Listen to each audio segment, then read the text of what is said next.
إياك نعبد وإياك نستعين اهدنا الصراط المستقيم صراط الذين أنعمت عليهم غير المغضوب عليهم ولا الضالين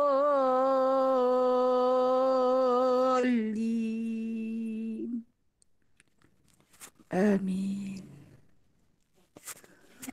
اللهم صل صلاة كاملة وسلم سلاما تاما على سيدنا محمد الذي تنحل به العقد وتنفرج به الكرب وتقضى به الحوائج وتنال به الرغائب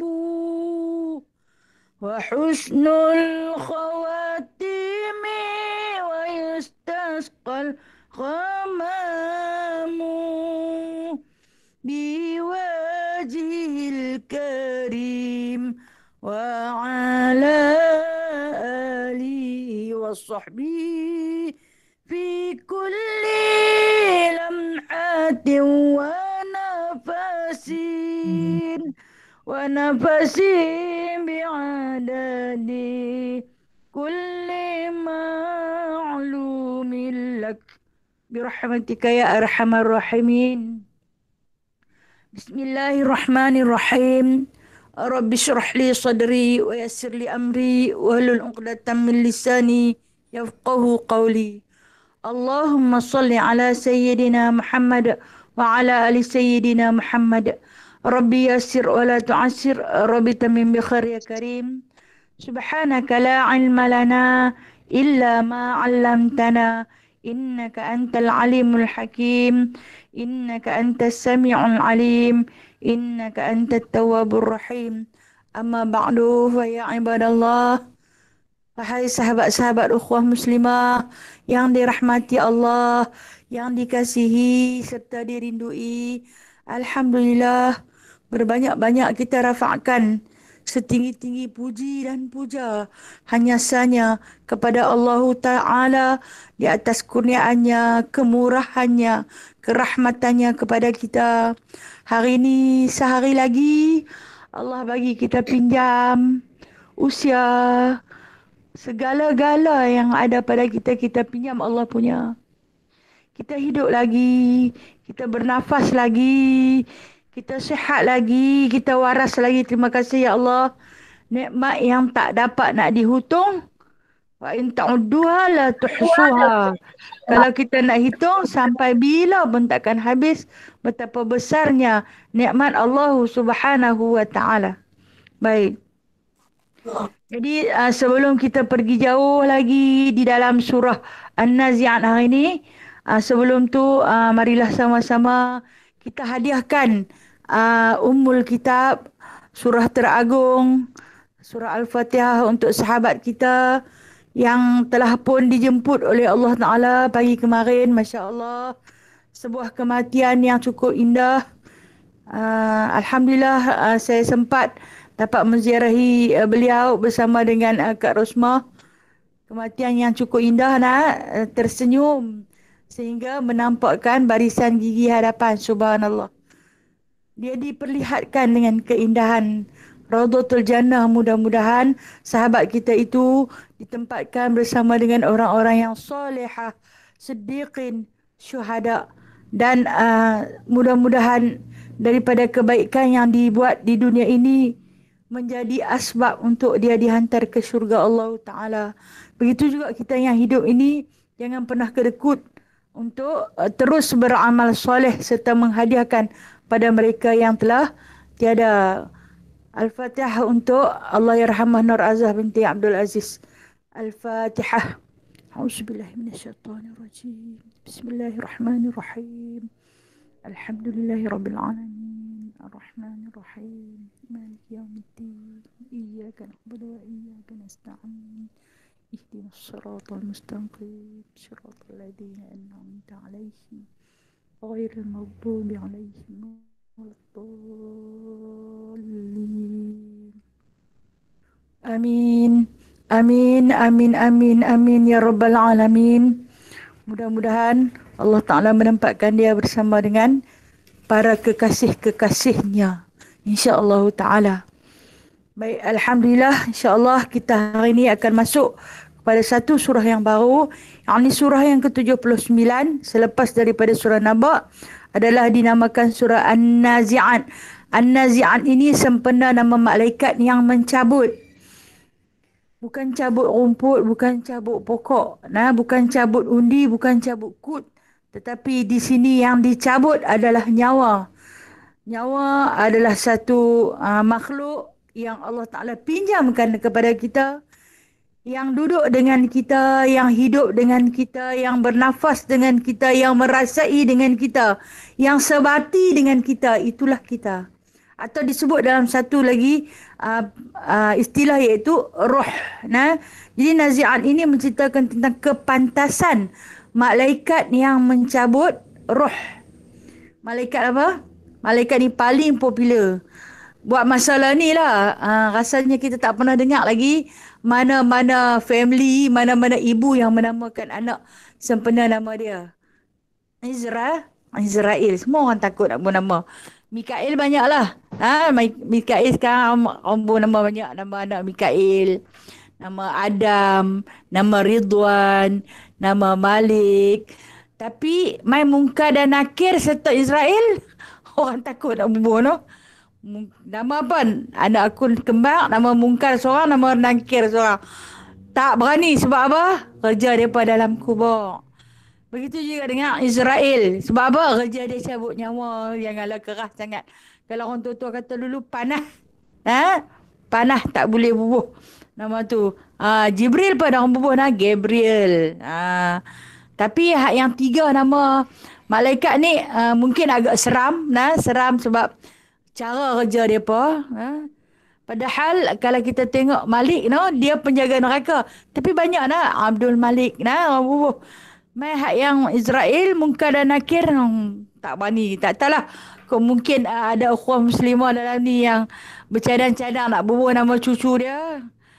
Kalau dapat cucu lelaki tu nak bubuh nama Israel. Marah mak mereka lagi. Okey, baik. Kita tengok yang mana surah An-Nazi'at ini diambil sempena daripada nama ataupun tugas malaikat Israel. Malaikat Israel, yang mana ianya mempunyai 46 ayat, diturunkan di Mekah, ataupun kita sebut surah ini dinamakan surah Al-Maki. Surah Al-Maki atau Makiyah, yang diturunkan di Mekah, yakni sebelum Nabi SAW berhijrah ke Madinah. Bila cerita tentang Nazi'at ni, tentang cabut nyawa ni, Nabi nanti bagi tahu kepada orang-orang kafir Quraisy, yang mana tugas mencabut nyawa ni ada satu tugas seorang malaikat. Orang kafir Quraisy ni nanti cakap sendiri, macam mana cerita dia nak cabut nyawa, sedangkan dalam satu masa mati bukan seorang doang. Sebab kita satu dunia, ramai umat manusia. Kadang mati sekali 1,000 orang, macam kena bom tu. Satu duduk di Masyrik, satu duduk di Maghrib, satu duduk Timur, satu duduk Barat, satu duduk di Arab, satu duduk di Malaysia, satu duduk di Jawa, satu duduk di Eropah. Macam mana dalam tempoh masa yang serentak tu, malaikat Israel ni boleh nak pergi rata tempat. Merata tempat. Dia boleh nak cabut nyawa. Jadi dipersendakan tentang kebolehan Allah Ta'ala yang memang kun fayakun. Ini cerita orang kafir ni. Dia akan mempersendakan. Dia nanti cari. Dia nanti fikir benda hak yang tak berapa nak logik akal, mengikut logik akal manusia tanpa menggunakan pemikiran, mempercayai bahawasanya Allah Ta'ala itu Maha Kuasa. Dia boleh buat apa saja. Jangankan mati 5 sekali. Satu dunia pun dia boleh bagi mati. Tapi oleh kerana orang yang akal dia akan, bila tak elok, dia akan fikir. Dia fikir macam mana tu? Jenuh nak hambat. Padahal dia tak tahu. Nazi'at tu dia cabut ni. diibaratkan. Kita pernah baca dalam kitab Daqaiqul Akhbar di Masjid Sungai Tiram. Satu ketika dulu, perumpamaan malaikat Azrael cabut nyawa ni, kita ni, dunia ni ibarat satu dulang. Nah, satu dulang, satu talam makanan. Dalam tu ada lauk, ada ulam, ada sambai, ada ikan, ada bilik, ada ayam, ada macam-macam. Jadi, dia tengok kita ni macam tengok talam tu. Satu dulang tu. Dia ambil saja. Dia kutip saja. Kalau dia rasa nak makan ikan bilis tu bagi banyak, sekali jemput saja apa habis. Atau mungkin dia nak cicah sambai dengan ulam, campur dengan ikan bilis, jemput. Ambil sat lagi ikan hak besar tu kawasan satu. Jadi kita ni diibaratkan, kata ulama, adalah satu hidangan, satu talam yang duduk di hadapan dia. Sampai masa dia kutip je. Dia cabut saja ambil. Jadi itu perumpamaan yang diletakkan oleh para alim ulama. Seperti mana Rasulullah menjawab persoalan orang-orang kafir Quraisy. Yang kata macam mana dia boleh nak cabut. Dan yang mana dia kata kerja buat dia ni. Ada kasar, ada lembut, ada halus, ada secara memberi salam, ada langsung tak bagi amaran. Okey, kita tengok dulu ayat yang pertama. A'udzubillahi minasyaitonirrajim. Bismillahirrahmanirrahim.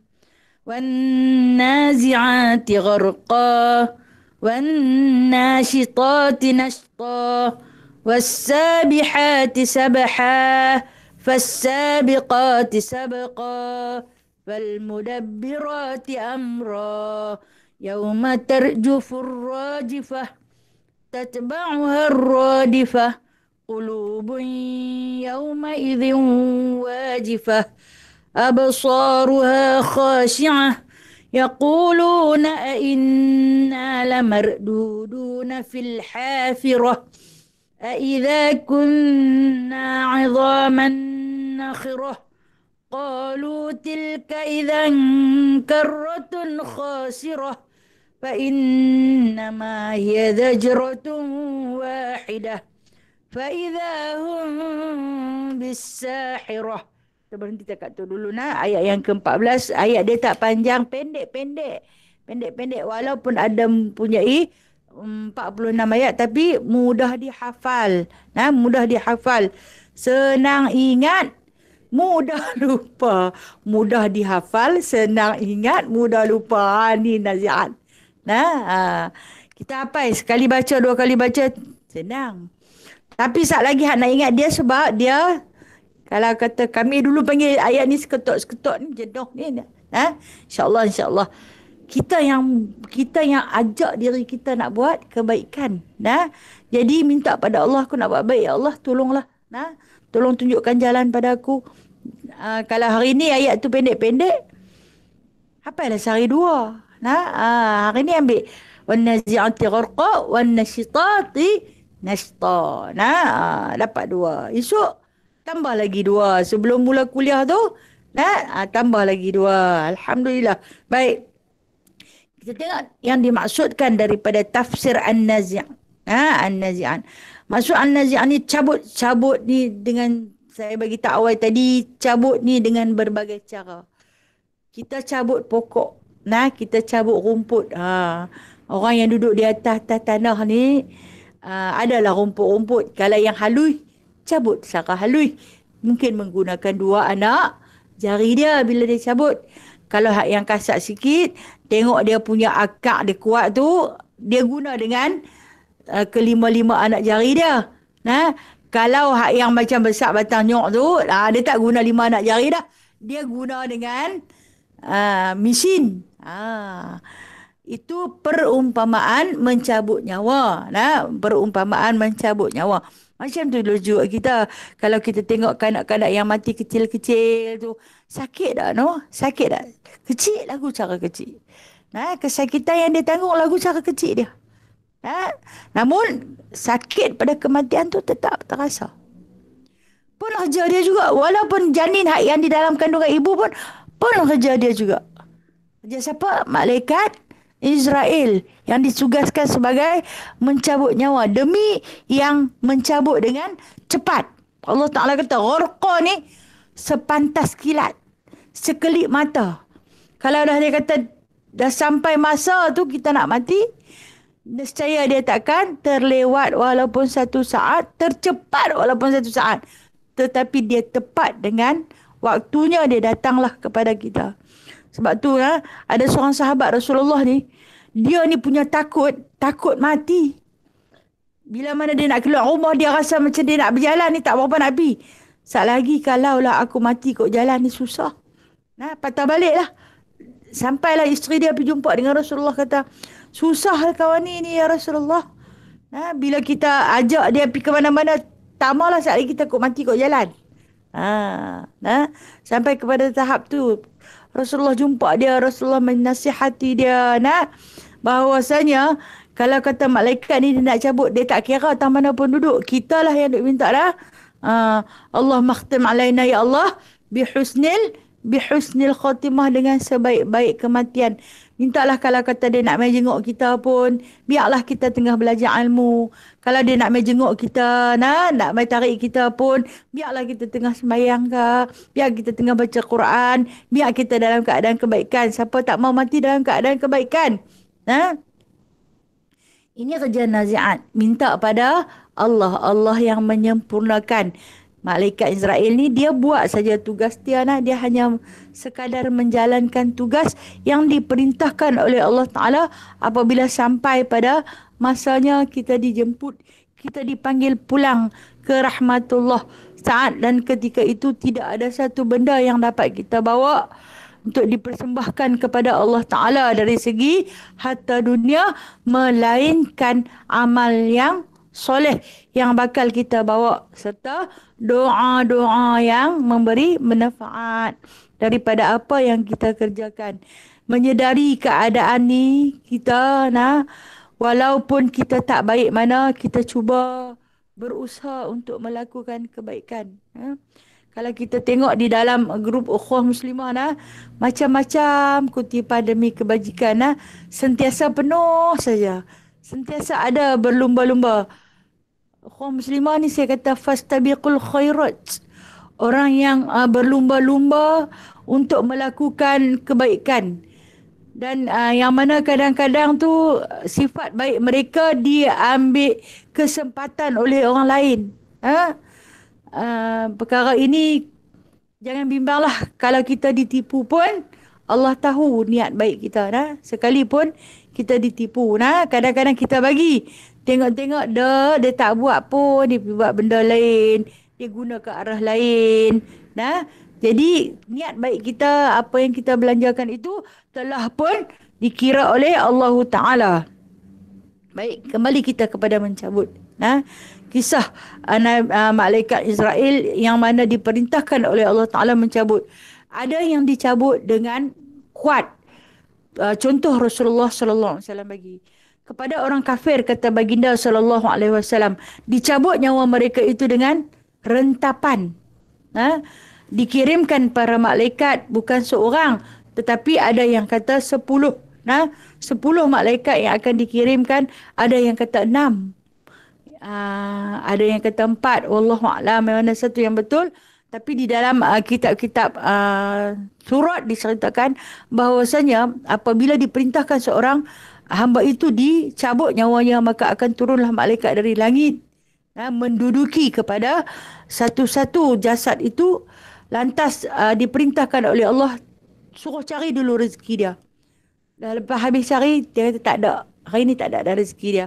Rezeki maksud dia nak bernafas pun dah tak boleh dah. Yang kita tengok adalah saat-saat dia nak pi saja, dia lebih banyak mendengus nafas daripada menyedut. Perut dia dah tak berombak. Habislah dalam perbicaraan dengan malaikat Israel, dia dah habis dah. Tak ada rezeki hari ni. Apa pun tak ada dah hari ni. Kita boleh makan nasi lemak dengan sendirinya. kita boleh minum teh tarik satu cawan. Tapi bila sampai masanya, sebutir nasi pun dah tak boleh masuk dah. Setitik air pun tak boleh masuk dah. Itu bermakna rezeki kita dah pun habis. Lepas tu dah dikata didudukinya malaikat itu pada hujung kaki kita. Duduk, dua. Pada bahagian lutut, duduk lagi, dua. Kemudian pada bahagian pinggang didudukinya dua. Dan pada bahagian bahu didudukinya dua. Jadi berapa? Dua, empat, enam, lapan. Dan di hujung kepalanya adanya malaikat Israel. Diserunya kalau kata roh tu roh tak elok. Tak eloklah. Diserulah wahai roh yang keji. Kembalilah kamu kepada kemurkaan Allah. Dalam hayat kamu, kamu melakukan kemurkaan demi kemurkaan. Tapi kalau roh yang suci, maka akan diserulah dengan penuh kesucian. Ya ayatuhan nafsul mutma'innah, irji'i ila rabbiki radiyatan mardiyah. Allah Ta'ala sambut. Fadkhuli fi ibadi, wadkhuli jannati. Wahai jiwa yang tenang, kembalilah kamu dalam keridhaan Allah. Masuklah ke dalam syurgaku, kata Allah. Masuklah dalam keridhaanku. Masuklah dalam syurgaku. Itu ucapan ahlan wa sahlan daripada Allah untuk jiwa yang tenang. Wallahu alam. Kita mengharap kepada Allah, kita bermohon kepada Allah agar tetamu ini tetamu wajib. Dia pernah datang kepada rumah Nabi SAW pada pagi kewafatan baginda SAW. Bila mana dia bagi salam, Sayyidatina Fatimah buka pintu. Tak nampak orang. Lepas tu masuk balik. Tutup balik pintu, masuk balik. Lepas tu dia ketuk, dia bagi salam lagi. Rasulullah kata, saat lagi buka, jangan tutup dah pintu. Sayyidatina Fatimah tanya, siapa? Tak apa, buka saja dan jangan tutup lagi pintu. Apabila dia buka, memang tak nampak siapa. Rupa-rupanya malaikat Israel datang ke rumah Rasulullah dengan keadaan memberi salam dan mengetuk pintu. Walaupun saya pernah cerita rumah Rasulullah tak ada dalam pintu kan. Tapi dengan cara dia bagi isyarat lah yang dia nak masuk. Dan Rasulullah pun menyambut kedatangannya dengan penuh tersenyum. Walaupun wajah Rasulullah dah ada nampak riak-riak ketakutan dan kesakitan. Dah nampak dah. Waktu dia masuk kepada Rasulullah tu dia bagi tahu Dia bagi tahu hari ni hari terakhir, sekian tarikhnya. Untuk aku jalankan tanggungjawab mencabut nyawamu. Rasulullah izinkan. Kalaulah kita diberi lihat macam ni kita nak lari lah jauh-jauh, jangan bagi masuk lah, dia nak main ambil nyawa aku. Kita tak nampak. Dia pun tanya kepada Rasulullah, mau tak? Dia kata, aku boleh minta pada Allah untuk dipanjangkan usiamu sampai kiamat. Rasulullah kata tak mau. Rasulullah tak mau. Kalau kita nak sambung sikit lagi. Sambunglah sikit lagi 50 tahun ke. Padahal kalau Allah Ta'ala bagi terlampau panjang umur kita ni, kita tak larat nak berjalan dah. Kita hanya akan menyusahkan orang. Elok dah pada kematian yang Allah Ta'ala suratkan untuk kita. Cuma ianya sedikit menyakitkan. Dan diceritakan bahawasanya malaikat Israel ini akan datang kepada kita dengan secara pasti. Kalau kata orang yang beriman, didatangi melalui bahagian kepala. Dicabut nyawa melalui lubang mulut.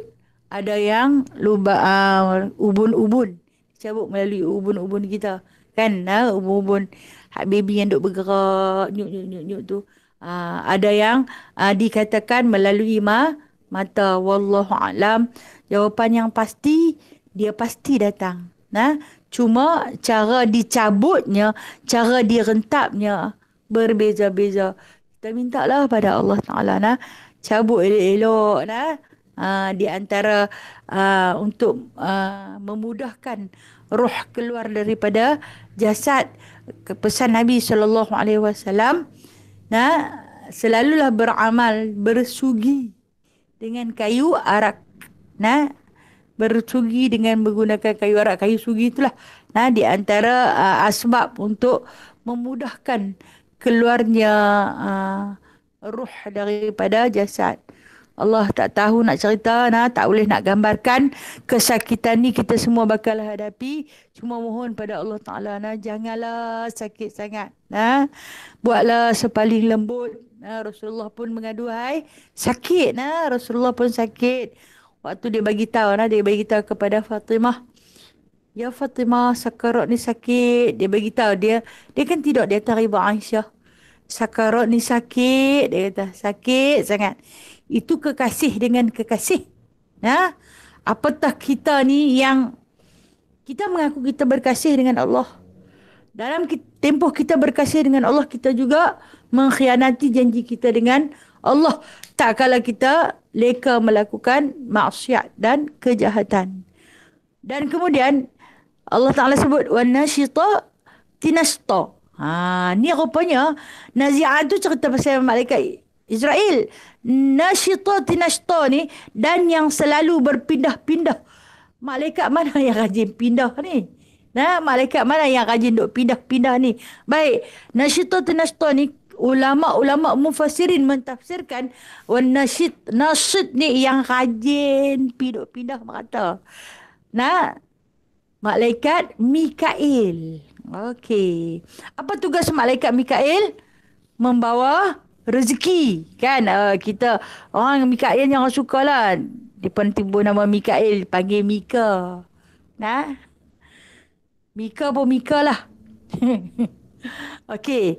Sebab apa? Sebab dia membawa rezeki. Bubuh nama Mikail. Esok ni senang. Nama dia tukang bawa rezeki. Kehadiran dia dalam kehidupan berkeluarga melimpah ruah rezeki. Baik. Kenapa Allah Ta'ala meletakkan perkataan Nashita tinashta untuk malaikat yang membawa rezeki? Sebab dia yang mengikut suruhan Allah Subhanahu Wa Ta'ala untuk berpindah-pindah. Ambil ni baik ni. Sebab rezeki kita bukan sama. Kita hari-hari rezeki kita tak sama. Hari ni lain. Esok lain. Sat lagi lain. Kita sebenarnya, kalau macam bermula awal pagi ni, kita tak tahu lagi. Sat lagi ke nak penin. Rezeki kita dekat tu je. Hak sihat dekat tu je. Tadi tu elok-elok ni dah sakit. Rezeki dekat tu saja. Berpindah-pindah. Begitu juga dari segi makan. Dah ada dah benda makan tu. Dah nak makan dah. Tengok-tengok kalau bukan rezeki kita, mungkin dia tumpah, mungkin dia basi, atau mungkin hak orang punya. Kita dah nak makan dah. Tengok-tengok orang mai. Dan bila orang mai ni, kita ni serba salah. Tak apalah, bagilah kat mereka. Kita tuan rumah tak apa kan. Bagilah orang makan. Itu bukan rezeki kita. Kita duk perhati, aku punya lah teringin nak makan. Itu yang kata, dia selalu berpindah-pindah. Begitu juga dengan nasib kita. Untung baik kita, untung jahat kita. Itu juga rezeki. Itu juga rezeki. Hati kita. Lapang dia ke? Senang dia ke? Bahagia dia ke? Sedih dia ke? Itu juga rezeki. Tadi tengah-tengah duk seronok ni teriak pula. Rezeki dia dekat tu. Ini yang Allah Ta'ala panggil kepada Nashita tinashta. Wahai malaikat yang berpindah-pindah. Dia tak duduk pada satu bahagian tempat. Dalam kita duk faham, kita belajar ni satu rezeki Kita belajar satu rezeki. Bila mana kita nak, sekarang kan kita belajar di alam maya. Dalam ada rezeki tu, tengok telefon, terus ngap. Awak telefon ni hang rupanya. Tak ada rezeki. Tadi tu elok. Amboi tadi boleh pasang lagu, pasang ceramah apa semua. Tengok dia hang pula. Rezeki tak kat tu. Wanashita tu nashta. Tapi Nazi'ah tadi dia tak pindah Kalau Nazi'ah berpindah dah, seronok tadi dia main dah rumah nak cabut nyawa aku. Tengok dia pergi kelin. Tak. Dia tetap. Tapi kalau kata rezeki, dia selalu bertukar-tukar. Dipelbagaikan. Macam itulah selera kita hari ni nak makan apa, sat lagi nak makan apa. Kita ni kalau nak ikut selera pagi kita lain, tak lagi pukul 10 lain, tak lagi tengah hari lain, petang saat ni pukul 3 lain, malam dia lain, macam-macam lah yang berpindah-pindah. Masya Allah, Allah kaya kan Allah jamu kita, Allah bagi kita Dalam kita sedih, sehari kita sedih, 10 hari Allah bagi bahagia. Sehari kita susah, 10 hari Allah bagi kaya. Itu dikatakan nashta. Selalu berpindah-pindah. Dan kemudian yang ketiga ni, wasabihati sabha, dan yang berlalu pantas atau beredar cepat. Okey, siapa yang beredar paling cepat? Malaikat yang menjaga siang dan malam. Yang menjaga siang dan malam, yang menjaga amalan manusia. Siapa dia ni? Yang beredar lekas. Yang menjaga siang dan malam dan yang menjaga amalan manusia. Ada dua malaikat yang masyhur disebut nama mereka. Malaikat Raqib dan juga Atid. Yang menjaga siang dan malam. Tak pernah tidur. Tak pernah lena. Tak pernah letih. Tak pernah minta MC pun kat Allah Ta'ala. Hari ni demam. Sentiasa ada. Sentiasa bertugas. Sentiasa melakukan tugasnya tanpa pernah lalai walaupun satu saat. Menjaga amalan manusia. Menjaga amalan manusia. Kita ni dah tahu, dah kata ada orang duk jaga. Ada orang duk catat, ada orang duk tengok, ada orang duk rakam. Kena jaga elok-elok. Tapi kita ni selalu lupa diri. Ada orang duk tengok tu. Jaga baik-baik sikit. Jaga tingkah laku. Jaga percakapan. Ni pasal kita dah rasa tak ada siapa tengok. Tak ada siapa jaga. Itu yang beredar dengan lekas. Ramai ke mereka? Setiap kita ada. Setiap kita ada penjaga. Macam mana adanya syaitan yang kita cerita, syaitan gemuk, syaitan kurus tu, macam itulah malaikat. Juga ada pada kita. Ketika mana kita nak buat jahat, syaitan seronok. Waktu kita buat baik, malaikat seronok. Malaikat bukan macam kita nak berhore-hore dah. Okey. Kemudian ayat yang keempat, fasabiqa tisabqa, maka yang berlumba-lumba dengan laju. Fasabiqa, sabiq ni orang yang berlumba-lumba untuk melakukan kebaikan dan juga melakukan kejahatan. Yang berlumba-lumba melakukan kebaikan dan juga kejahatan ini diletakkan itu adalah sikap manusia. Dan juga manusia itu kadang-kadangnya ia lupa bahawasanya yang berlumba laju itu adalah syaitan dalam diri dia. Orang yang kelam kabut, orang yang nak cepat-cepat. Tetapi para malaikat apabila mereka berlumba-lumba melakukan kebaikan, mereka adalah untuk menunaikan segala titah perintah daripada Allah Subhanahu Wa Taala. Kita tengok malaikat ni bila dia berlumba untuk buat satu benda yang laju, yang cepat dalam tempoh masa yang sama. Malaikat Israel pun macam tu, malaikat Mikail pun macam tu, malaikat Munkar dan Nakir pun macam tu. Cepat. Sentiasa cepat. Kenapa cepat? Sebab bagi para malaikat, benda dia buat, dia kan cahaya. Dia buat semua cepat. Kita ni lambat. Kita pergerakan kita agak terbatas. Nak keluar rumah nak pakai kasut, nak pakai baju. Kalau kata orang mai pun sudahlah. Kita dalam keadaan pakaian yang tak berapa nak sempurna ni, baru nak cari tudung. Kadang tudung pula hilang tang mana.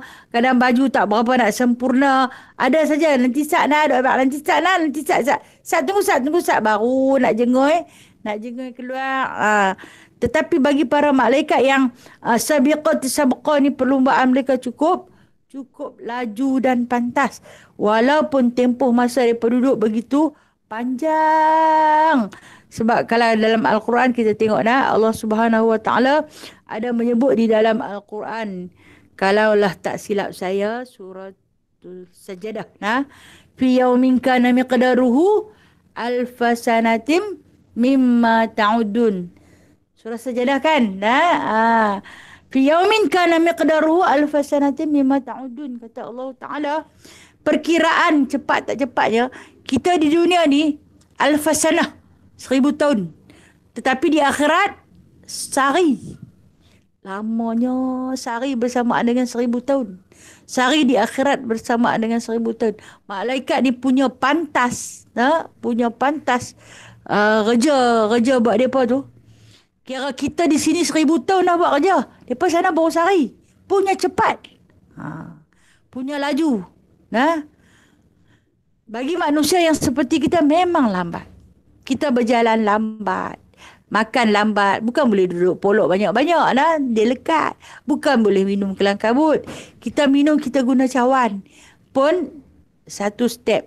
Satu mulut. Nah, satu hirup, satu deguk. Bukan guna paip air atau paip bomba bubuh dalam lubang mulut tu. Kita tak mampu. Nah, sebab kita bukan sabaqah. Bukan orang yang pantas. Ada juga orang yang kita kata dia tu cepat. Dia ni kalau hang janji dengan dia cepat. Dia ni lambat. Kalau hang janji dengan dia memang lambat. Yang tu lagilah cerita dia tak tahu nak buat macam mana lah. Macam mana nak berkawan dengan malaikat sabiqati sabaqah ni yang sentiasa pantas. Kita jangan ralik hari ni kita tak boleh ralik dah. Sebab kita semua masa makin laju Allah Ta'ala dah ambil. Tinggallah dekat kita sikit. Kalau kita ngagak, kalau kita lalai, kalau kita ralik, masa tinggal kita. Dia takkan patah balik dah. Kata Allah Ta'ala lagi, diulang balik sifat malaikat ni. Fal mudabbirati amra. Wahai yang mengatur perintah. Siapa diakah yang mengatur perintah ini? Okey, yang mengatur perintah sebenarnya malaikat Mikail. Kalau ditanya di antara malaikat mana yang mengaturkan perintah, walaupun Jibril itu adalah ketua penghulu bagi malaikat, tetapi yang mengaturkan setiap perintah ketika hayat manusia ini adalah malaikat Mikail. Okey, dia entok. Dia abang, masa kita nak mati pun, dia nanti abang dulu. Tak ada rezeki dia. Tak ada dia untuk dia nak bernafas. Tak ada dia peluang untuk dia nak makan, nak minum. Tidak ada peluang untuk dia berjalan. Tidak ada dah kesihatan buat dia.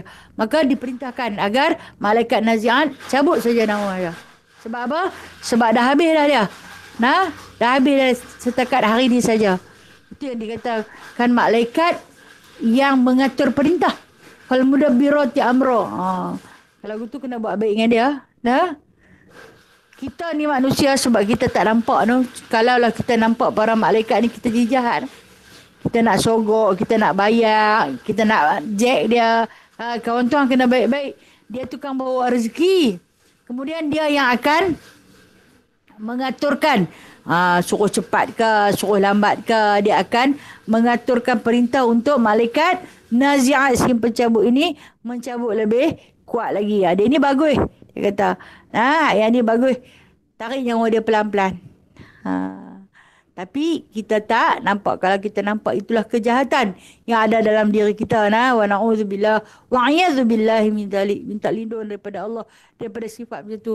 Kita semua nak kembali pada Allah dengan penuh pasti. Kita beriman pada hari akhirat. Kita beriman dengan sebuah kematian. Kita beriman dengan terpisahnya roh daripada jasad. Kita beriman adanya para malaikat. Itu iman yang kita simpulkan di dalam keyakinan kita, akidah kita. Dan menyedari bahawasanya kita ini hidup tak lama. Hari demi hari kita cuba siap bekalan. Persiapan dengan cukup teliti yang kita buat untuk hari kita nak balik kepada Allah Ta'ala. Pada ayat yang ke-6, yauma tarjufur rajifah, di hari akan bergoncanglah sesuatu yang bergoncang. Yang bukan sekadar bergoncang itu saja, kata Allah, tatba'uhar radifah, diikuti pula oleh iringannya qulubun yauma idzin wajifah. 3 ayat. Hati pada hari itu akan berdebar-debar. Tadi dia cerita pasal malaikat. Ayat 1 hingga 5 cerita pasal kerja malaikat ni. Hak yang cabut cepat, hak yang tulis tak berhenti, hak yang pindah randa, hak yang tukang arah. Habis selesai dah semua. Lepas tu habis dia buat kerja, dia kata yauma tarjufur rajifah. Pada hari yang akan bergoncanglah sesuatu yang bergoncang. Bukan kata goncang lagu goncang pokok tu. Yang mana kita disuruhkan daripada ayat ini, disuruh kita perhatikan alam semesta. Ini adalah sifat Allah Ta'ala yang maha kaya pada penciptaan alam semesta. Disuruh kita tengok. Kita pakat-pakat tengok pada alam semesta ini, baik dari segi keindahan ataupun pergerakan bintang dia yang begitu cepat. Bintang-bintang Allah ni bergerak cepat. Matahari cepat tu, laju. Laju pergerakan dia. Kalau kita boleh nampak, sentiasa berjalan. Sebab tu kita tak boleh ralik dah. Yang mana itu kita tak dapat lihat dengan pandangan mata yang kasar. Nampak tengah hari dah petang dah. dah berganti hari. Hari berganti hari, bulan berganti bulan. Tengoklah macam tahun ni sedar tak sedar lah. Tahun 2021 kita dah ada bulan 3 dah. Nah, rasa macam baru sambut tahun baru. Baru sangat-sangat sambut 2021. 2020 seolah-olah hilang. Hilang daripada carta kalender. Nah, pasal apa kita rasa hilang? Sebab kita rasa macam kita tak buat apa-apa. Dia sengak macam tu saja. Padahal dia sejarah paling besar. Tengok-tengok 2021 dah bulan 3. Masya Allah. Cepatnya Allah. Nah, cepatnya ya Allah. Perhitungan hari kita ni kita yang tak terkejar. Kalau kata kita duk balik, maka rugilah kehidupan kita. Yang mana kata Allah Ta'ala lagi pada pergoncangan yang akan berlaku itu, iaitu satu goncang bumi yang tempat kita duduk ni, tempat kita huni ini akan digoncangkan berulang kali. Allah Ta'ala sebut di dalam Al-Quran berulang-ulang kali.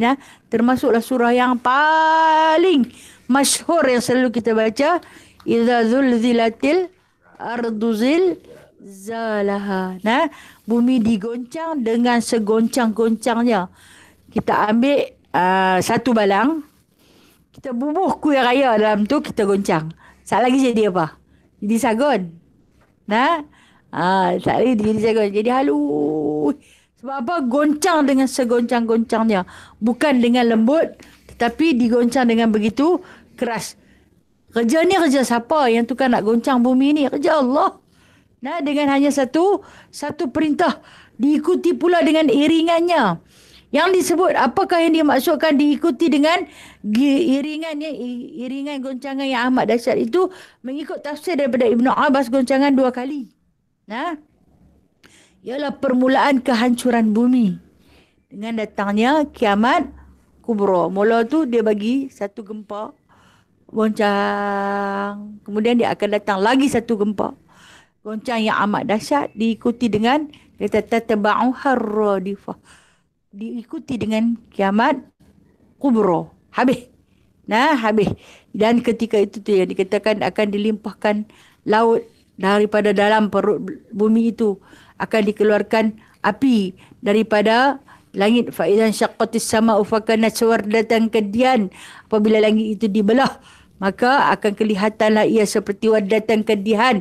Kelopak-kelopak mawar yang merah akan jatuh berguguran menimpa ke bumi, menimpa umat manusia. Ni yang dikata tataba'u harradifah. Mula dia goncang lah. Dia goncang dengan gempa. Manusia berlari-lari tempat nak menyelamatkan diri. Kalau kata nampak air laut yang naik ke muka bumi, mungkin akan cari tempat tinggi, mungkin akan cari bukit bukau ataupun tanah-tanah tinggi untuk naik. Dan kemudian ketahuilah itu bukan tempat untuk menyelamatkan diri. Kata Allah Subhanahu Wa Taala akan diikuti lagi sekali. Tatba'u harradifah, yang mana keadaan itu dia kata akan datang pada ketika itu satu kiamat yang kubra, melimpahi bumi, menghancurkan seluruh permukaan bumi. Yang hati ketika itu, kata Allah, hati akan menjadi berdebar-debar. Qulubun yauma idzin wajifah. Hati jadi takut, kecut. Apa ni nak jadi hari ni dah? Hari ni hari apa ni? Ni awak ni. Kita kalau tengah duduk elok-elok tiba-tiba digoncang. Ni pasal apa ni? Pasal apa? Pakat-pakat bertanya. Orang kata habis dah. Tang sana bangunan dah runtuh. Sini bukit dah runtuh. Di sana dah berterbangan. Apa akan jadi pada hati kita? Takut Kita ni jangan kata apa. Kalau dengar ambulan lalu pun hati dah pun berdetak berdebar-debar. Siapa lah pula tu? Atau mungkin kita dengar kemalangan. Kita bawa kereta. Tengok-tengok di depan berlaku kemalangan. Bukan kemalangan pada diri kita, tetapi orang di depan. Apa jadi? Kita ni rasa-rasa macam tak boleh nak pegang steering dah. Nak tekan minyak pun tak boleh dah. Nak kodok mana pun tak erti dah. Takut dah. Baru nampak kemalangan. Nampak pula polis. Oh, ini ada roadblock. Padahal lesen semua cukup. Road tag hidup, pakai tali pinggang, pakai mask, pakai semua. Tapi kenapa hati berdebar-debar? Itu kata Allah qulubun yawma idzin wajifah. Hati pada hari itu akan rasa berdebar-debar. Absaruha khasyi'ah. Pemandangannya akan tunduk ke bawah. Kenapa Allah Ta'ala letakkan pemandangan yang tunduk ke bawah hati, dah takut, dah ngeri, tak mau fikir apa dah. Tak mau nak tengok dah. Takut nak tengok. Takut nak tengok. Pasal apa? Bila kita diri ni buat salah, memang takut. Tak buat salah pun takut. Bila tengok sesuatu yang mendebarkan. Tak mau tengok. Tak sanggup nak tengok. Tak berani nak tengok. No? Ada orang kata, depan tu ada kemalangan. Terkeluar biji mata. Kita tak boleh tengok lah. Nah? Aku nak lalu kat situ takut. Ataupun orang kata, kemarin atas tu ada kemalangan. Mati. Putih dua. Jenazah orang dah bawa pergi dah. Tapi kita bila lintas itu, situ aku nampak ada kesan. Kesan apa? Cermin pecah aja. Yang tu yang nampak pun dia rasa takut. Tu tak berani nak tengok lah. Ngeri. Ini yang dikatakan absaruha khasyiah, pandangan yang akan tunduk ke bawah, ngeri untuk melihat. Tambah lagi apabila kegelisahan orang yang dosa dan yang ada dosa, mula fikir dosa-dosa lampau. Orang yang ada salah ni dia akan fikir hari itulah. Saat inilah dia akan fikir, nak kiamat dah no. Aku ni hutang tak selesai. Ya Allah, aku tak selesai lagi dengan orang ni. Macam mana aku nak kembali pada Allah? Ya Allah, aku ada berhutang kata-kata dengan dia. Aku pernah kata dekat dia. Aku pernah memfitnah dia. Aku pernah ambil barang dia tak bagi balik. Kita akan ditayangkan kembali dengan dosa-dosa kita apabila pada hari yang dia kata absaruha khasyah. Takutlah nak, tak boleh lagi. Manusia ni kalau hang bagi kat dia tempoh masa dia kata nanti selalu tak selesai lagi ni. Bila nak tunggu selesai? Sampai bila tak selesai? Untuk melakukan kebaikan jangan tangguh. Buat terus. Walaupun kebaikan kita itu dihalang. Kita nak buat benda baik, buat saja.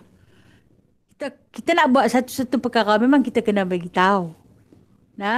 Minta pendapat ataupun cari saksi. Tapi apabila dihalang, buat saja. Sebab benda tu baik.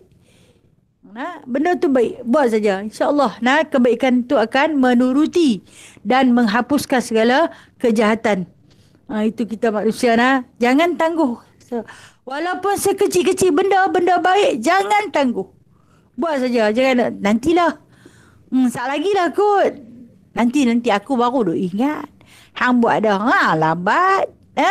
Dapat kat dia dulu. Siapa cepat, dia dapat. Itu untuk kebaikan. Hak yang jahat tu tak usah buat lah. Tangguh nantilah. Hang tapi lagi jumpa dia. Tak, tapi insya-Allah tapi aku geram kat jom ke bawah.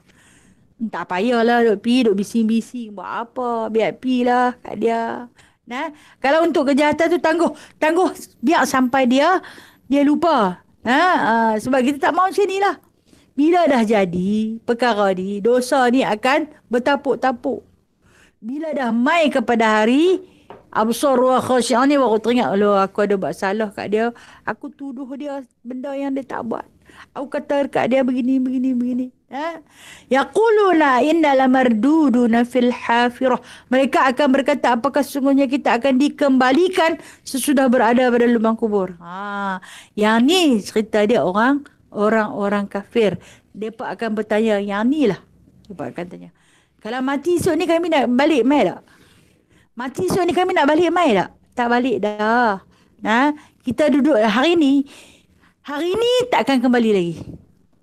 Dia akan pergi esok. Esok akan jadi lusa. Dan seterusnya. Dia takkan kembali dah. Hari pun takkan kembali apatah mati. Apabila dunia itu dah pun dimusnahkan. Tanya, kita ni nak batal balik tak? Tak batal balik dah. Rupa-rupanya kita ni one way dah. Kita one way. Kita satu lorong, satu jalan, satu musafir untuk menuju kepada Allah. Kita takkan patah balik. Tetapi Allah Ta'ala itu At-Tawwab. Kata Allah, aku itu At-Tawwab, Al-Ghafur. Hampa tawab, patah balik, menangisi dosa-dosa kita. Kita boleh patah balik daripada dosa. Allah Ta'ala At-Tawwab. Minta taubat daripada aku. Aku bagi dekat hampa. Aku maha pengampun. Keampunan itu adanya pada Allah. Yang tu kita boleh patah balik. Pada kesalahan dan kesilapan yang pernah kita buat, boleh tarik balik. Dan ni Allah Ta'ala bagi peluang. Sebab Allah Ar-Rahim. Dia pengasih dan penyayang. Pernah buat berapa? 50 50 tahun yang lalu aku pernah buat sekian. Boleh nak patah balik? Boleh. Masa tak boleh undur. Tetapi kesalahan boleh dimohon keampunan. Patah balik. 50 tahun dulu aku buat apa? Minta cerita pada Allah, ya Allah, aku sekian. Aku pernah satu ketika dulu menjadi seorang hamba yang lalai. Aku malah nak sembahyang, aku tak sembahyang. Aku cari alasan untuk tidak bersolat. Aku cari alasan untuk tidak berpuasa. Aku cari alasan untuk tak payah aku mengeluarkan zakat, bersedekah dan sebagainya. Itu telah pun berlaku pada 50 tahun yang lalu. Boleh tawab, boleh awab, boleh patah balik, boleh patah balik. Minta keampunan. Allah Ta'ala letakkan kepada kita. Kalau hang tinggal puasa, sekian, hang bayar. Sampai hang bayar puasa, hang bayar denda. Denda pasal apa? Denda fidyah. Pasal yang saja-saja tak mau bayar. Anak khalid, anak main. Jadi, boleh tak kita ni nak kembali? Boleh kembali dengan mengisafi dosa-dosa. Tapi, kalau kata mati, tak dapat kembali dah. Minta pada Allah. Patahlah. Kami minta, ya Allah, untuk dikembalikan. Allah Ta'ala kata, aku tak kembali dah. Aidha kunna 'idhaman nakhirah, biarpun kita telah menjadi tulang yang hancur lebok dah. Mereka berkata, okey, mereka ni siapa? Mereka yang ni adalah orang-orang kafir. Mereka berkata, kalau begitu kekembalian yang amat rugi. Qalu tilka idzan karratun khasirah. Kalau macam tu rugi ya. Setelah mendengar keterangan dengan sejelasnya daripada baginda Nabi SAW, dia fikir balik. Dia kata, kita nak kembali, tapi bukan kembali di dunia ni. Kita akan kembali di satu tempat yang mana kita tahu, kita beriman, padang mahsyar. Memang kita akan kembali satu lagi tempat, tapi bukan di dunia, adalah padang mahsyar. Dan kembali kita tu, dia bertanya pula, qalu tilka idzan karratun khasirah. Dah jadi tulang dah. Dah jadi hancur, jadi debu. Dia bagi hidup balik ke? Allah kan maha menghidupkan. Ya, dihidupkan kembali. Kalau macam tu dia kata, tilka idzan karratun khasirah. Rugi macam tu. Apa yang disebutkan sebagai kembali yang rugi apabila berfikir sejenak, dah jadi tulang, nak main hidup balik, bercantum-cantum hidup balik. Nak cerita pasal apa? Nak cerita pada satu kehidupan sebelum kematian yang pernah kita lakukan ketika sekarang ni. Baru dia nak cerita balik sekian hari bulan hang buat macam ni, hang ada yang ni, hang ada yang tu, hang ada bekalan ni. Masya-Allah. Di antara kebaikan yang kita lakukan yang paling mudah untuk dihitungkan pahala di akhirat nanti, iaitu satu pahala yang paling Allah Ta'ala kasihi, yang akan dipersoalkan awal-awal lagi. Apa dia? Solat. Tanya tentang solat. Solat ini adalah satu kerja buat yang wajib kita buat, yang menjadi darah daging kita. Solat fardu yang hanya ada 5 waktu sahaja, yang kata Allah Ta'ala, aku jadikan solat 5 waktu itu tidak memberatkan kamu. Siang kita buat ada 2 rakaat. Malam, bukan rakaat, 2 waktu. Malam ada 2 waktu, dan subuh ada satu waktu. Siang, zuhur dan asar. Malam, maghrib dan isya. Dan pada awal pagi kita mulakan dengan subuh. Indahnya orang Islam ini, apabila dia ada tugas dia nak buat. Itu cantik jadi orang Islam. Kalau bagi orang yang bukan Islam, dia tak ada kerja. Kalau orang Islam, dia ada tugasan dia. Habis-habis sangat dia berzikir. Ada juga ketenangan yang dijemput untuk hinggap dalam hati dia. Kemudian dia ada kerja-kerja kebajikan dia. Itu yang dikatakan kembali yang tidak akan sesal. Namun tempat kembali yang paling sesal apabila hidup pun kosong, mati kosong, tetapi penuh dengan dosa. Apa yang kita bawa kepada Allah Ta'ala banyak sangatlah yang tak elok. Qalu tilka idzan karratun khasirah. Dia disebut. Kalau macam tu rugi. Sebab apa?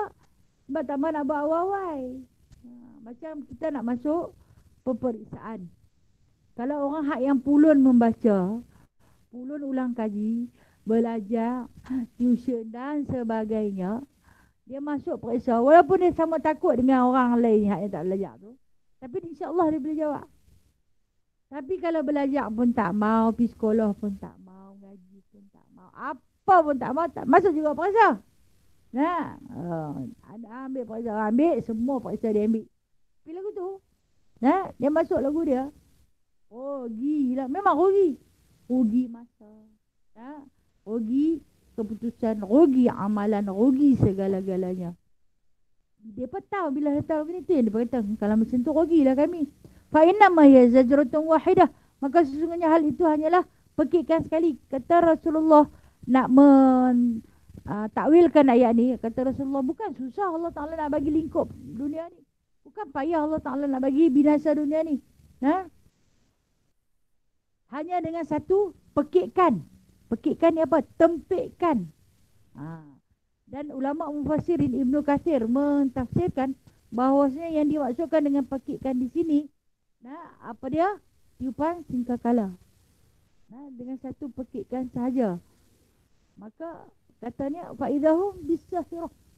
Tiba-tiba mereka itu berada di sahirah, bumi yang tandus. Apa yang dimaksudkan bumi yang tandus? Inilah padang mahsyar. Inilah padang mahsyar. Dengan hanya satu tempikan, dengan satu suruhan, walaupun ada ulama Ibnu Katsir mengatakan ianya adalah satu tiupan. Dengan satu tiupan sekakala, maka manusia itu dihidupkan, bangkit-bangkit. Tengok rupa-rupanya kita bukan ada lagi di dunia, sebaliknya kita dah pun ada di satu padang yang tandus. Tandus kenapa disebut sebagai bumi yang tandus? Dia bukan bumi yang kita huni hari ini, yang ada pokoknya, yang ada bukit bukaunya, yang ada tempat berteduhnya, yang ada buah-buahannya, yang ada bunga-bungaannya. Tak ada dah. Iaitu satu tempat yang kata Allah Ta'ala Sahirah. Kita panggil Sahara. Padang Sahara. Sahirah ni maksudnya tandus, yang kering kontang, yang tidak ada apa-apa yang wujud ketika itu, hanyalah manusia yang dalam keadaan berdosa dan juga dalam keadaan nikmat. Dua keadaan manusia. Satu manusia yang penuh dengan nikmat, satu manusia yang penuh dengan dosa yang akan wujud ketika itu, dan mereka itu akan dihalau. Dihalau ke tempat timbangan. Perjalanannya cukup lama. Berjalan tak sampai-sampai. Dahlah sakit, dahlah azab, tetapi perjalanan yang tak sampai-sampai. Bila nak sampai ni? Tak sampai lagi. Bila nak sampai? Seronok kalau kata boleh naik kenderaan, seronok kalau kata boleh makan, boleh minum. Itulah sekian lamanya kita akan berada di atas bumi yang tandus, atau disebut dengan satu nama mahsyar, yang akan dihalau. Dia kata, walaupun bagi kita hari ini, kita yang masih hidup, kita rasa nak berjalan tu jauh sangat. Tapi di sana, jauh macam mana pun, kena berjalan juga. Di atas satu bumi yang tandus, yang telah lebur. Bumi yang telah lebur dan yang telah tandus.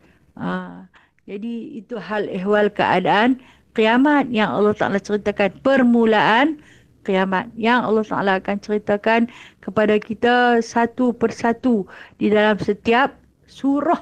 Dia cerita pasal kiamat. Ini bukan pertama kali kita baca ni. Yang ni kali ke berapa puluh dah kita baca. Boleh dikatakan setiap surah yang kita tafsir, ada Allah Ta'ala ceritakan. Dia cerita tentang mati. Dia cerita tentang nikmat hidup. Dia cerita tentang azab nak mati. Dia cerita pula tentang huru-hara keadaan kiamat. Lepas tu baru dia cerita syurga. Dia nak bagi kita seronok balik. Dan insya-Allah minggu depan Isnin tak ada. Minggu depan Isnin tak ada. Tak ada di alam maya.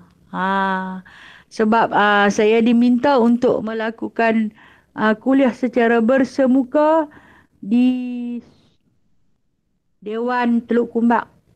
Dewan Teluk Kumbak.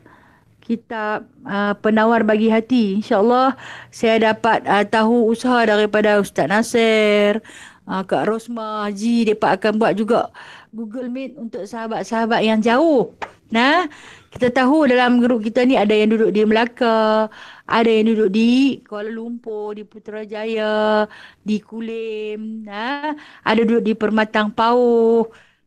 Dialu-alukan sahabat yang mengikut Google Meet ni untuk meneruskan pengajian, tetapi Isnin minggu depan kita akan buat di Dewan Masjid Makbul Teluk Kumbak, kitab Penawar Bagi Hati. Sebab ramai sahabat-sahabat sebenarnya ramai kawan-kawan kita yang tak boleh nak ikuti.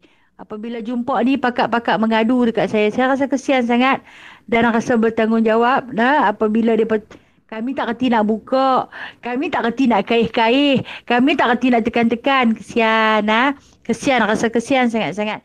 Maka dengan sebab itu saya terpanggil untuk hadir secara bersemuka apabila dapat keizinan. Dapat keizinan, kita tak langgar kita tak langgar titah perintah kerajaan, kita ikut SOP. Jadi insya-Allah atas usaha sahabat-sahabat kita yang bijak pandai ni, kita akan boleh sahabat-sahabat yang duduk jauh yang tak boleh nak hadir kuliah terus Google Meet insya-Allah taala dengan izin daripada Allah. Jadi minggu depan Isnin kita tak sambung hal atta ka hadis Musa.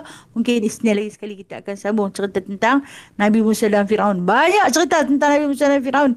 Jumpa lagi dalam surah ni Dia duduk di Muqaddas Tua, di Wadi Tua. Okey baik insya-Allah. Baik, kita sudah dulu hari ini kuliah kita, insya-Allah kita akan sambung esok hari. Esok macam biasa masih lagi di Google Meet. Kita tak dapat jemputan lagi. Kalau dapat jemputan kita pergi insya-Allah. Okey, ada soalan nak tanya? Assalamualaikum Ustazah. Waalaikumsalam warahmatullahi. Kak Syimah. Okey, buka lah muka nak tengok. Tu dia manis pun. Kita tahu kalau sebagai orang Islam, malaikat Raqib dan Atid ada pada kita. Dan malaikat Mikail sentiasa mengatur dan merancang kehidupan kita. Macam mana pula dengan orang-orang kafir, Ustazah? Okey, baik. Terima kasih Okay, sebagai orang Islam, kita ada malaikat yang mengatur rezeki kita. Kita ada malaikat yang sentiasa menulis, mengawal setiap amalan kebaikan dan kejahatan kita. Bagaimana orang kafir? Ya, orang kafir tetap dikawal oleh malaikat yang sama. Tetap dibawa rezeki oleh malaikat yang sama. Tetap ditakbir oleh Allah yang sama. Walaupun mereka menyembah selain daripada Allah. Walaupun mereka tidak mempercayai tentang tugas-tugas para malaikat itu, tetapi mereka tetap dijaga oleh Allah Subhanahu Wa Taala. Depa kebaikan dan keburukan mereka tetap dicatat dan dicatat. Tetapi yang menjadi rugi yang kita sebut dalam ayat yang tadi apa kata wa qalu tilka idzan karatan khasirah karratun khasirah. Kalau macam tu rugilah kami. Segala kebaikan takkan dihitung. Takkan ditimbang. Sebab apa? Sebab dia tak ada satu lesen besar. Apa dia? Solat. Jadi rugi. Walaupun mereka itu diadili, dibicarakan, ada kebaikan kita tahu. Yang bukan Islam ni banyak mereka buat baik. Banyak. Bahkan kadang-kadang kebaikan mereka tu begitu ikhlas. Kita tengok macam ni lah. Kereta tengah banyak. Kita nak lintas jalan. Orang perempuan kadang-kadang terkemut-kemut nak lintas. Tapi kebanyakannya, kalau kata hak yang bangsa-bangsa asing yang bukan Islam tu, dia akan berhenti bagi laluan. Kalau hak yang orang kita, yang sama-sama kita, sombong, tekan minyak lagi laju. Tapi kalau hak bangsa asing ni, nanti perlahan kereta bagi lampu bagi kita jalan dulu. Kita ni rasa bahagianya. Tu kebaikan dia. Sayangnya dia tak ada lesen besar. Walaupun kebaikan sebesar zarah tu, dia bagi ruang kat kita, kemudahan untuk jalan. Kita doalah pada Allah. Semoga hang pun dapat kemudahan pada hari ini. Adakah dia diadili juga? Dia akan diadili. Tetapi sayangnya, keadilan tentang kebaikannya tak ada tempat nak bubuh sebab bank dia tak buka. Dia tak membuka akaun daripada lah ni. Ya? Okey Kak Syimah. Ya, terima kasih Ustazah. Ya, okey. Okey. Soalan seterusnya. Assalamualaikum Ustazah. Waalaikumsalam ya Kak Halimah. Ustazah nak tanya, orang yang sakit lama tu kan, lepas tu dia mati, kita tengok tetap habis je Ustazah. Macam tu macam mana? Okey, okey, okey. Orang yang sakit lama, no.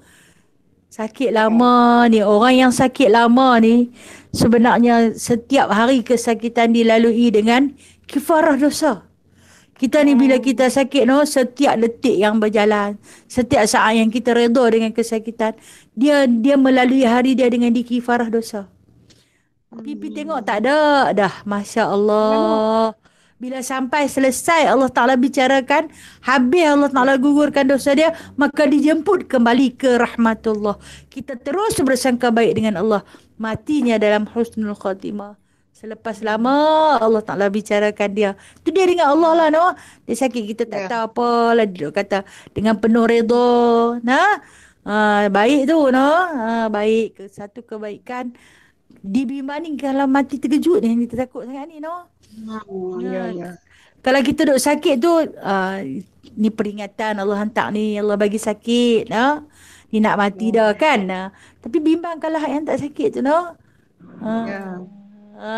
Boleh Kak Lima? Ya, Alhamdulillah. Terima kasih Alhamdulillah. Ustazah. Sama-sama kasih. Kak Syima ada satu soalan lagi. Ya, ya, ya Kak Syima. Adakah gerak-geri perbuatan masa kita bersolat, ya? Macam katalah kita kita ni sakit lutut. Mungkin rakaat pertama kita turunkan masa-masa kita nak sujud tu kita turunkan lutut dulu. Bila mai rakaat kedua dan kita rasa sakit, jadi kita turun tangan dulu. Jadi orang kata berbagailah kita punya gerak-geri. Adakah dia mengganggu kita punya ketertiban dalam solat? Okey, baik-baik.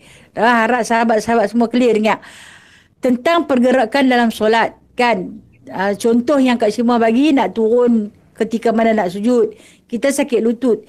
Biasalah dia mai berumur ni, cara turun pun berbeza-beza, dipelbagaikan. Kita apapun kita kembali kepada afdalnya hadis. Dalam hadis Rasulullah ni ada dua.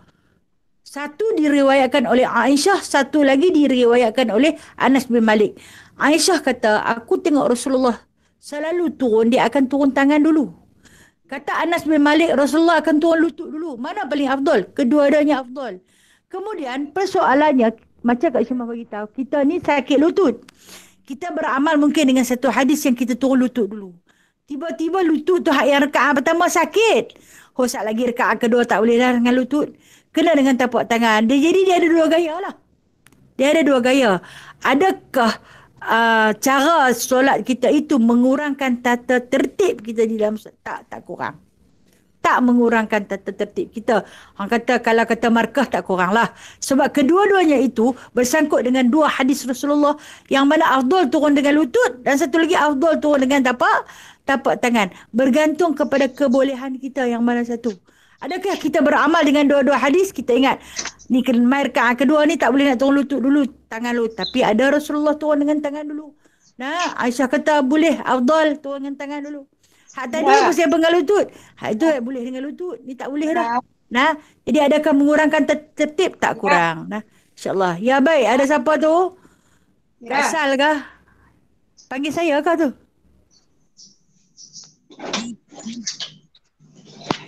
Masalah on microphone lah tu. Sama-sama kasih. Okey. Macam-macam. Ada lagi soalan?